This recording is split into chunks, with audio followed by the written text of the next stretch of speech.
This is an update on the antennas here, and start out here with the flagpole antenna.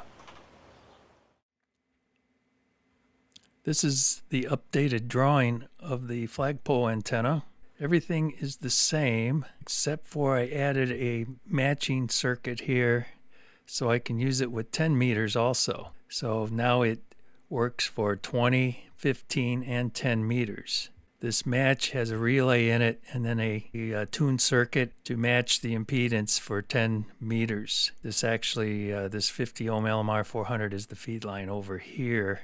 This relay is pulled via the DC that I feed into the feed line from where the transmitter is here. And when I pull the relay, 10 meters is functional. Everything else, though, is the same. All of the dimensions of the flagpole are all the same. Ladder line length and everything is the same. And the 4-to-1 Balun. This is the circuit for the matching unit here. It's got a 0.078 microhenry inductor and 110 puff on the transmit side and 168 puff on the antenna side. And when the relay gets pulled, this circuit becomes the 10 meter match. When the relay is not pulled, it's 15 and 20 meters straight through. The DC is isolated here with this RFC choke, filtered to ground via the capacitor here. So it's 24 volts coming into the relay. And this is the box that it's in, the 4-pole 24 volt relay and the tune circuit here for the 10 meters. The DC is taken off of the feed line and capacitively blocked going to the antenna. This feeds the feed line with DC 24 volts with a switch here. When the switch is in the open position, it's 20 and 15 meters. When it's closed, it's 10 meters. So when the switch is closed, it puts the 24 DC out to the feed line down to the antenna. This is the little box that inserts the DC into the feed line here.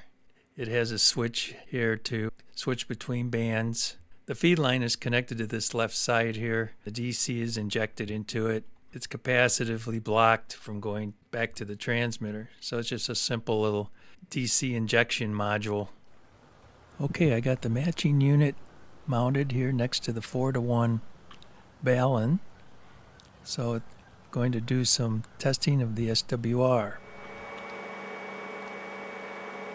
This is the flagpole antenna. This is with the matching section out. This is directly to the flagpole. 1 and 2 here are the markers for 20 meters. So the SWR at 14.3 is 1.27. For 15 meters, 21.3, 1.20. So those bands do not need a tuner also.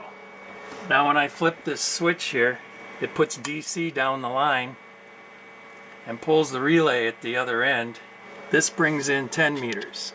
And here's the 10 meter markers. I've got one on each end of the band. Oh, we got 28.0 and 29.5 actually set up at the moment. But in any event, you can see the SWR is really good on 10 meters, 1.78 at 28.0 and 1.52 at 29.6. You can see where there's pretty good bandwidth there. So the matching box I built is working really well. Flip the switch back. Try to hold the camera here. You're back with 20 and 15 meters. That worked out pretty well. So we've got quite a few bands covered between the end fed and the flagpole.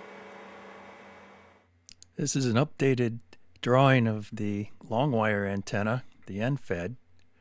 I had a G5RV here, which is no longer up because I'm able to cover almost all the bands with this setup and the flagpole. The feed point is still in the same spot. The wire links are the same, but I added this extra wire run here.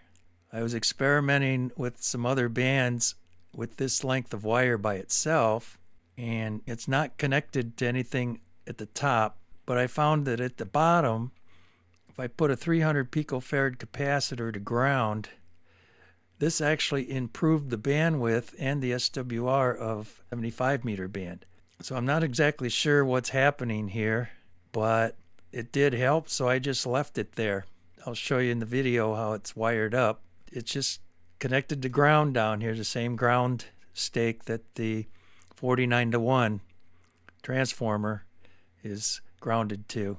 So I'm not sure exactly why this improved it, but it did, so I left it. So the long wire comes down here, and inside of this little piece of PVC that's sealed on both ends has a 300 puff capacitor, and then it goes on over to the ground terminal underneath the transformer here.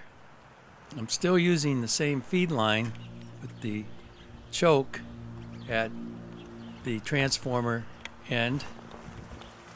So everything's pretty much the same as it was 3 years ago, except for adding this extra long wire, which helped the 75-80 meter band quite a bit. And it doesn't connect to anything at the tower here. It just is tied to the insulator directly, and that's it. So it's just tied to ground through the 300 picofarad capacitor. This is the end-fed long wire antenna with that extra wire connected through the 300 puff to ground. This is without that wire connected to ground. And you can see quite a bit of difference here in the SWR, especially at 75 and 80 meters.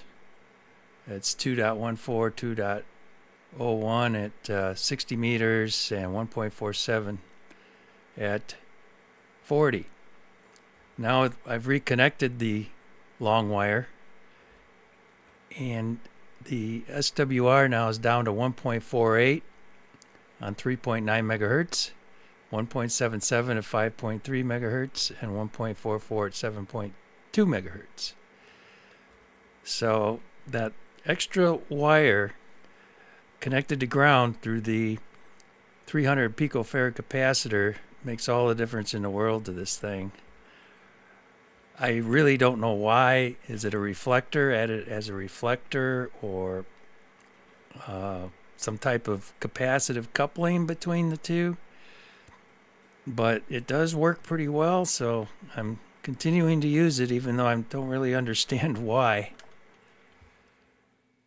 So to summarize all of the antennas here, the flagpole and the long wire end-fed, let's start with the flagpole antenna here. With the matchbox activated, or the relay pulled, we have 10 meters that's functional now. And we have 2 points, one at 28, one at 29.6, and 1.78 SWR and 1.62 SWR. On the flagpole antenna with the relay off and the matching unit out straight to the antenna, we have 1.28 on 20 meters, and on 15 meters 1.19 of an SWR. And that's these 2 points here. So we're good there. So we have those two bands. And then the long wire, we have 75 meters, which is number 1 here, at 1.47. We have 60 meters at 1.77, which is number 2.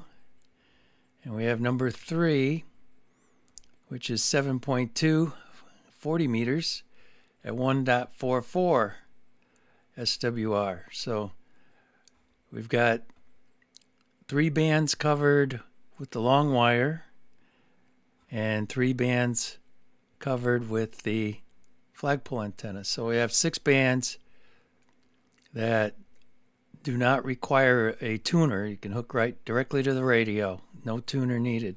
And that's my goal here, is try not to have a tuner in the line. I guess you could call the Matchbox a tuner for getting the 10 meters here going, but it's fixed, and you just kick it in and out with a relay. So that's the antenna situation for now. So everything is working quite well.